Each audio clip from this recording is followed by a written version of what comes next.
السلام علیکم ورحمۃ اللہ وبرکاتہ۔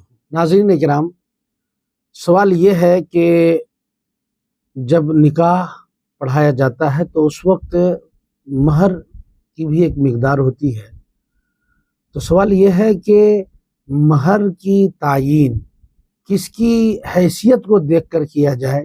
لڑکا کی حیثیت کے حساب سے مہر رکھا جائے یا پھر لڑکی کی حیثیت کے اعتبار سے مہر رکھا جائے؟ اس ویڈیو میں ہم اسی بات کی وضاحت کریں گے۔ آپ سے درخواست ہے کہ ویڈیو کو مکمل دیکھیں۔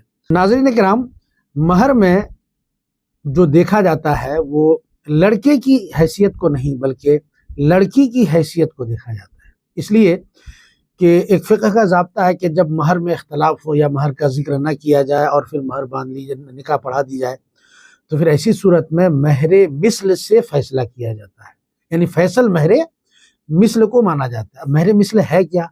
مہر مثل کہتے ہیں لڑکی کے خاندان سے، جیسے اس کی بہن، اس کی پھوپھی، اس کے خاندان سے جس کی شادی ہوئی ہے تو اس کا کیا مہر رکھا گیا ہے، اسی اعتبار سے اس لڑکی کا بھی مہر رکھا جائے گا۔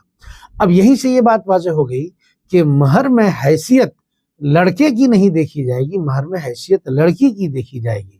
اب جب مہر کی تعیین کرنا ہو، مہر مقرر کرنا ہو، کتنا مہر رکھا جائے، تو وہاں پر کچھ لوگ کہتے ہیں کہ لڑکا کو دیکھیے، اس کی کمائی کجائی کو دیکھیے، کچھ لوگ کہتے ہیں کہ نہیں، لڑکی کو دیکھیے۔ صحیح بات یہ ہے کہ لڑکی کی حیثیت سے مہر کی تعیین ہوگی اور لڑکی کے اعتبار سے بھی مہر مقرر کیا جائے گا۔ ہاں، اگر آپ کم رکھنا چاہیں، جتنے پہ رضامند ہو جائیں، لیکن حیثیت کی جہاں تک بات ہے تو وہ لڑکی کی دیکھی جائے گی۔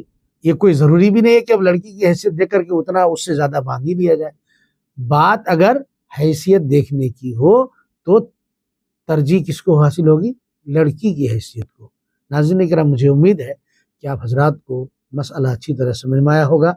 السلام علیکم ورحمۃ اللہ وبرکاتہ۔